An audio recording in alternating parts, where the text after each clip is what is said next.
Ege selaku dosen pemangku pengelolaan pendidikan dan rekan-rekan sekalian yang kami banggakan.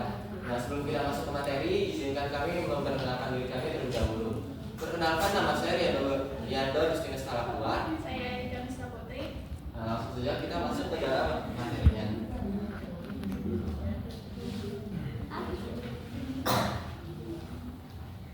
Yang pertama itu pengertian dari pengelolaan keuangan pendidikan. Pengelolaan keuangan pendidikan merupakan proses yang berkaitan dengan perencanaan, pengalokasian, penggunaan, pengawasan, serta pelaporan dana yang digunakan dalam penyelenggaraan pendidikan. Keuangan pendidikan ini bertujuan untuk memastikan tersedianya sumber daya yang cukup dan efisien dalam mendukung tercapainya tujuan pendidikan. Nah, yang pertama itu konsep pengelolaan keuangan pendidikan. Untuk langkah pertamanya itu ada perencanaan keuangan. Dalam tahap ini, pengelolaan keuangan pendidikan ini melibatkan identifikasi kebutuhan dana, penentuan prioritas pengeluaran, serta alokasi sumber daya berdasarkan kebutuhan institusi pendidikan. Perencanaan keuangan harus dilakukan dengan mempertimbangkan kebutuhan jangka pendek dan jangka panjang sehingga setiap komponen pendidikan dapat didanai dengan optimal. Yang kedua itu pengalokasian dana. Setelah perencanaan, langkah berikutnya adalah pengalokasian dana.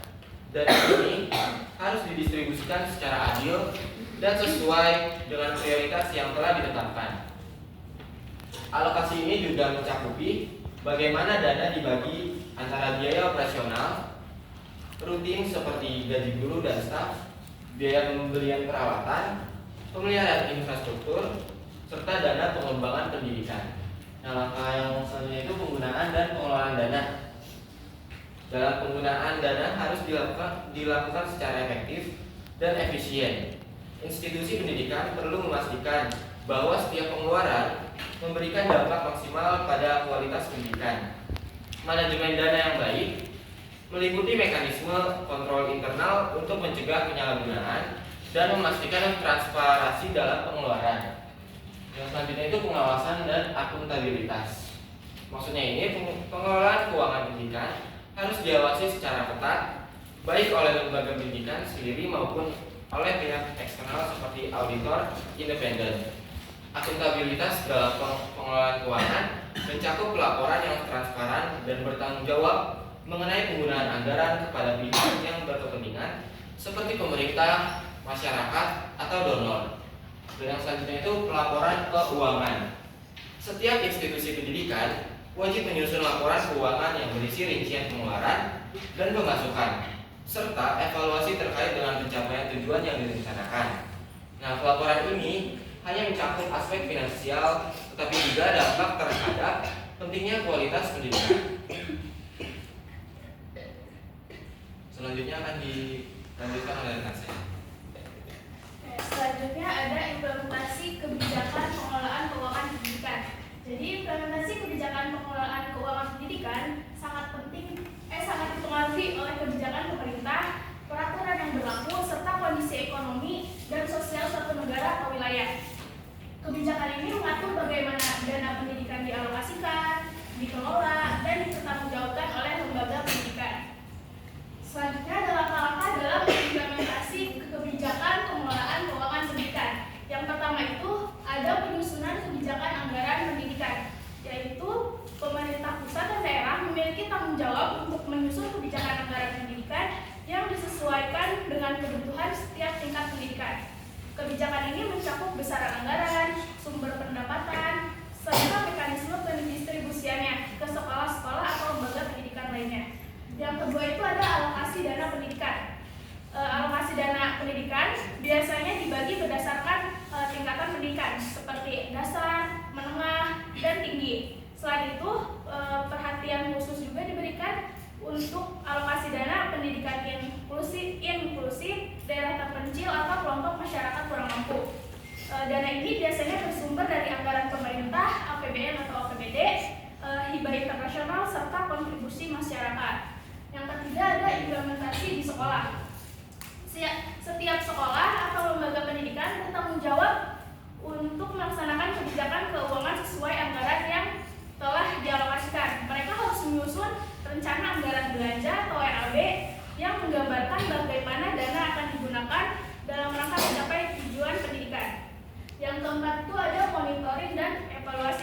yang dimana monitoring itu dilakukan untuk memastikan dana yang digunakan benar-benar tepat sasaran dan mendukung peningkatan kualitas pendidikan. Sedangkan untuk evaluasi keuangan dilakukan untuk mengidentifikasikan kelemahan dalam sistem pengelolaan sehingga dapat dilakukan perbaikan kebijakan di masa yang akan datang.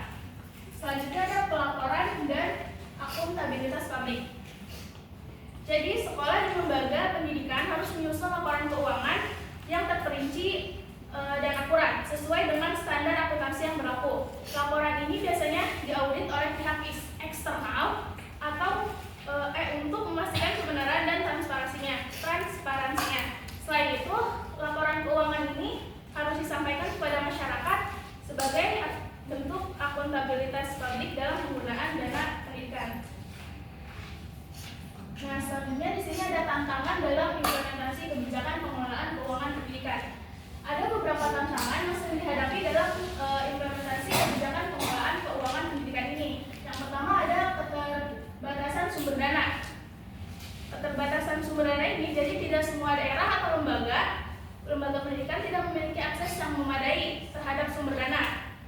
Daerah terpencil atau sekolah dengan kapasitas terbatas sering mengalami kesulitan dalam mendapatkan anggaran yang cukup. Yang kedua itu ada penyalahgunaan dana seperti korupsi, penyelewengan atau pengelolaan dana tidak transparan seringkali menjadi masalah di beberapa institusi pendidikan. Selanjutnya ada kurangnya kapasitas pengelolaan keuangan. Jadi pengelolaan di lembaga pendidikan seperti kepala sekolah atau staf administrasi mungkin belum memiliki kapasitas yang memadai dalam mengelola keuangan secara profesional. Hal ini dapat menyebabkan inefisien dalam pengelolaan pendidikan. Dan yang terakhir ada ketidakcocokan kebijakan dengan kondisi lokal. Kebijakan keuangan yang ditetapkan di tingkat pusat kadang-kadang tidak sesuai dengan apa yang ada di lapangan sehingga pelaksanaannya kurang efektif.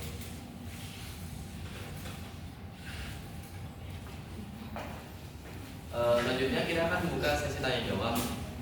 Mungkin untuk lebih teratur mulai dari kelompok 1. Baik, saya Rizka dari kelompok 1 izin bertanya, bagaimana menurut kelompok kalian jika terjadi keterbatasan sumber dana di suatu sekolah atau institusi tadi dan bahkan penyalahgunaan dana dan bagaimana solusinya? Terima kasih.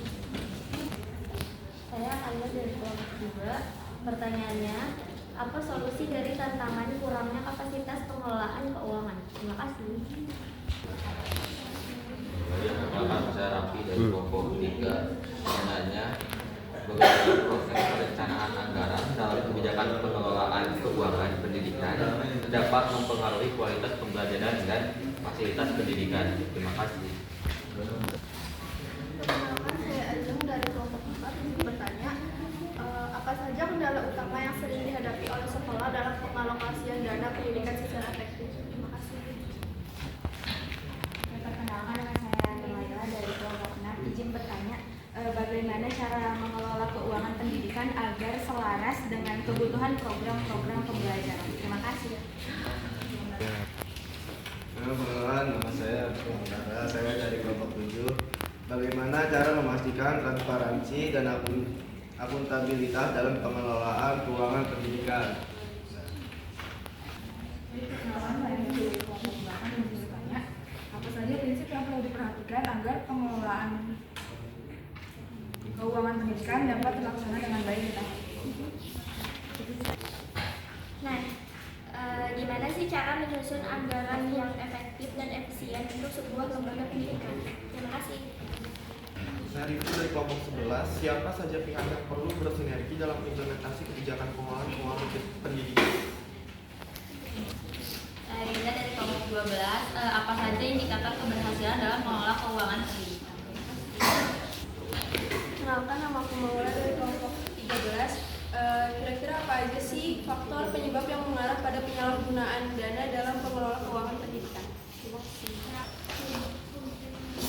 Perkenalkan, saya Nabila Ramadhani dari kelompok 14 yang bertanya, bagaimana sih hubungan antara kebijakan pengelolaan keuangan pendidikan dengan tujuan pendidikan nasional?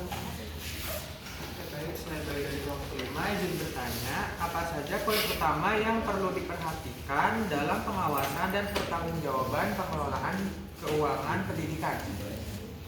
Sesi tanya jawab kita tutup. Mungkin kita akan diskusi terlebih dahulu dan menjawab beberapa pertanyaan yang sudah dipertanyakan tadi. Kami akhiri. Assalamualaikum warahmatullahi wabarakatuh. Kita sambung setelah kita berdiskusi. Jadi kita memilih pertanyaan dari yang pertama itu kelompok 7, yaitu dari Kang Restu. Pertanyaannya itu bagaimana cara memastikan transparansi dan akuntabilitas dalam pengelolaan keuangan pendidikan. Nah, untuk jawabannya itu transparansi dan akuntabilitas dalam pengelolaan keuangan pendidikan dapat dipastikan melalui pelaporan keuangan yang rutin, audit independen, penggunaan teknologi untuk monitoring anggaran, partisipasi publik dalam pengambilan keputusan, dan penetapan standar dan regulasi yang jelas untuk menghindari penyelewengan dana. Apakah terjawab? Yang selanjutnya menjawab pertanyaan dari Kandida kelompok 12. Jadi kan tadi pertanyaannya apa saja indikator keberhasilan dalam pengelolaan keuangan pendidikan. Nah, jadi indikatornya itu yang pertama itu ada efektivitas penggunaan anggaran, yang kedua itu ada transparansi dan akuntabilitas, yang ketiga itu ada efisien pengelolaan dana, yang keempat ada kepatuhan terhadap peraturan, yang kelima ada keseimbangan keuangan, dan yang terakhir ada peningkatan infrastruktur dan sumber daya pendidikan.